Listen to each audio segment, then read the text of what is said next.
আমার ভাই, আমার মা বোন, তারা কত বড় কায়দা করেছে। 10টা করে মেয়ে গ্রুপ করেছে, তাদের মধ্যে একজন হেড, 9টা মেয়ে আবার তাকে ম্যাডাম বলে ডাকা। সে মনে করে আমার তো বিরাটি ব্যাপার, এমনি ম্যাডাম, কিন্তু জানে না ও সুদ খাবার ম্যাডাম। নাউজুবিল্লাহ। তুমি সুদের উপরে অনেক মা বোন বলবে, অনেক ভাই যাদের মধ্যে দিন নাই, তারা মনে মনে ভাববে, মলি সাহেব তুমি কি আমার ঘর চালাবে, আমি কিভাবে খাবো? আল্লাহর কসম করে বলছি, তোমার আল্লাহর প্রতি ভরসা নেই। রুজির মালিক সকলে বলুন কে? আল্লাহ। আচ্ছা, লটারি হারাম না হালাল? হারাম। আমি আপনাকে দেখিয়ে দেবো, আপনার এলাকায় আপনি ইটাহার বাজারে চলুন, কালিয়াগঞ্জ বাজারে চলুন, মুসলমান লটারি কাটছে, মুসলমান লটারি বিক্রিও করছে। ঠিক বললাম না ভুল বললাম?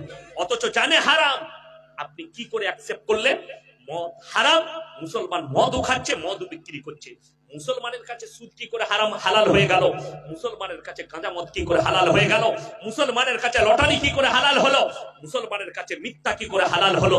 মুসলমানের কাছে ধোঁকা কি করে হালাল হলো? আজকে এটাই কষ্টের। আমার আর আমার আগে শেখ আনোয়ারুল হক ফাইজি সাহেব, আমরা সবারই কাছে ভালো নয়, আমরা বেশিরভাগ লোকের কাছে খারাপ, খালি হক বলার কারণে, তাই না? আপনারা গালি দিতে পারেন, কিয়ামতের ময়দানে মুলাকাত হবে, আপনিও থাকবেন। হে আমার মা বোন, আমার মতো মৌলবীকেও আল্লাহ দাঁড় করাবে। কোরআনে আছে, এই মৌলবীরা তো অনেক দূরের কথা, মৌলবী মোল্লারা বহু দূরের কথা। কোরআন সূরা আরাফ, যাদের বাড়িতে বাংলা মানে কোরআন আছে খুলবেন, প্রথম পৃষ্ঠা, ফালানাসআলান্নাল্লাযীনা উরসিলা ইলাইহিম ওয়ালানাসআলান্নাল মুরসালিন। হে আমার নবী, আমি নবী পয়গম্বরকেও দাঁড় করাবো কিয়ামতের দিনে, তাদের উম্মত উম্মতিকেও দাঁড় করাবো। উভয়কে জিজ্ঞাসাবাদ হবে, তোমরা দাওয়াত কি করে দিয়েছো আর তোমরা কিভাবে কবুল করেছো। আপনার কাছে প্রশ্ন হবে, সুদ কি হারাম তোমার কাছে পৌঁছায়নি আমার রাসূলের কোরআন আর রাসূলের হাদিস? আপনি বলবেন পৌঁছেছিল, আমার তো বিশ্বাসই হয়নি। তোমার জন্য জাহান্নামটাই হবে জায়গা। সেদিনে আর উপায় থাকবে না। সুদকে হালাল করেছেন, রুজির মালিক মনে করেছেন ওই সুদের ব্যবসা। রুজির মালিক আপনি নিজেকে ভেবেছেন, অথচ আল্লাহর কসম, আল্লাহ কোরআনে স্পষ্ট বলেছে। অনেক মা বোন দেখবেন, অনেক পুরুষ আছে, বাড়িতে 2টো বাচ্চা আছে কিংবা একটা বাচ্চা আছে, আর একটা বাচ্চা স্ত্রীর পেটে এসছে, ওরা বুঝতে পারেনি, 5 মাস বয়স হয়ে গেছে।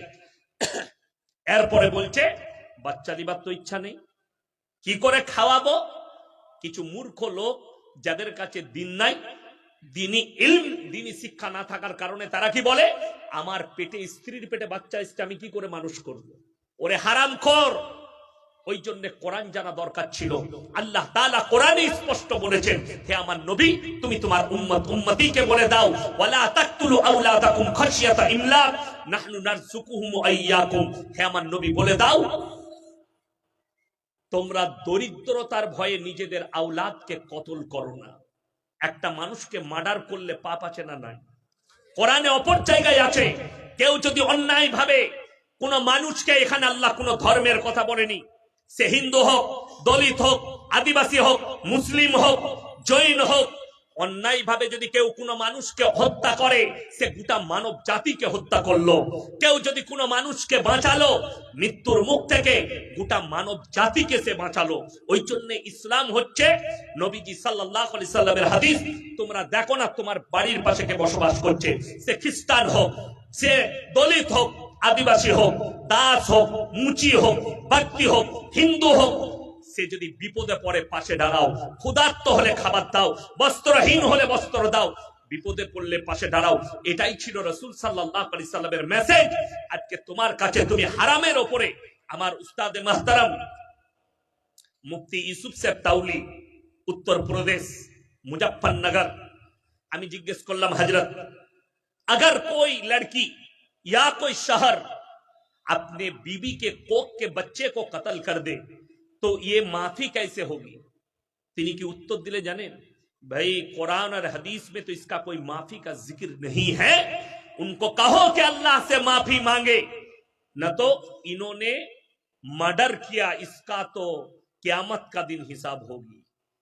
যারা ভাবছেন, মায়েরা ভাইরা শুনে যান, আমি কোরআনের কতগুলো রেফারেন্স দিচ্ছি।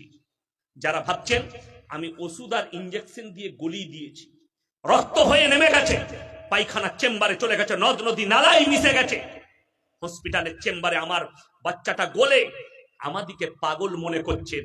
এই মৌলবীরা পাগল, এরা কিছুই জানে না, যেটা মিশে গেছে। আল্লাহর কসম করে বলছে, কোরআন খুলো, সূরা কিয়ামা 29 পারা, লা উকসিমু বিয়াউমিল কিয়ামা। হে আমার নবী, আমি কসম খাচ্ছি কিয়ামতের দিনের। ওয়ালা উকসিমু বিন-নাফসিল লাওয়ামা, আরো আমি কসম খাচ্ছি ওই সমস্ত আত্মার। আয়াহসাবুল ইনসানু আল্লান নাজমা ইদামা বালা কাদিরিনা আলা আন নুসাউইয়া বানানা।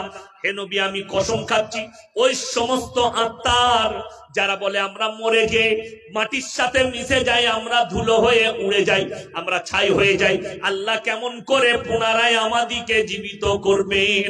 আমার আল্লাহ রাব্বুল আলামিন বললেন, বালা কাদিরিনা আলা আন নুসাউইয়া বানানা বাল ইউরিদুল ইনসানু লিয়াবজুরা আমামা।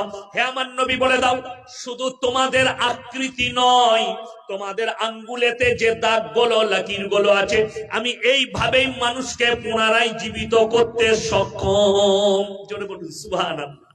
তার একটা মারাত্মক দলিল, যে মাঠে মায়েরা ভাইরা বসে আছে, এইখানে দিচ্ছি, এই যে ঘাসগুলো দেখতে পাচ্ছেন, এগুলো মরে গেছে না যায়নি?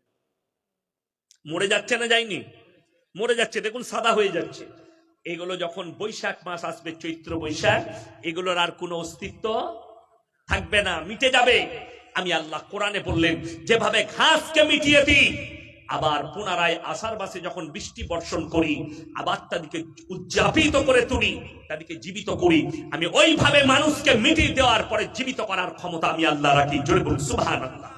নদ নদী পায়খানা চেম্বার যেখানে ভরবে ভরো, আল্লাহ কিয়ামতের দিনে ওই বাচ্চাগুলোকে দাঁড় করাবে, আর তারা সাক্ষী দিবে, আল্লাহ এই পাপিষ্ট মা বাপ যারা মায়ের গর্ভে আমাকে মার্ডার করেছে, কিয়ামতের দিনে আপনি কঠিন পাকড়াও হবেন আল্লাহর কাছে।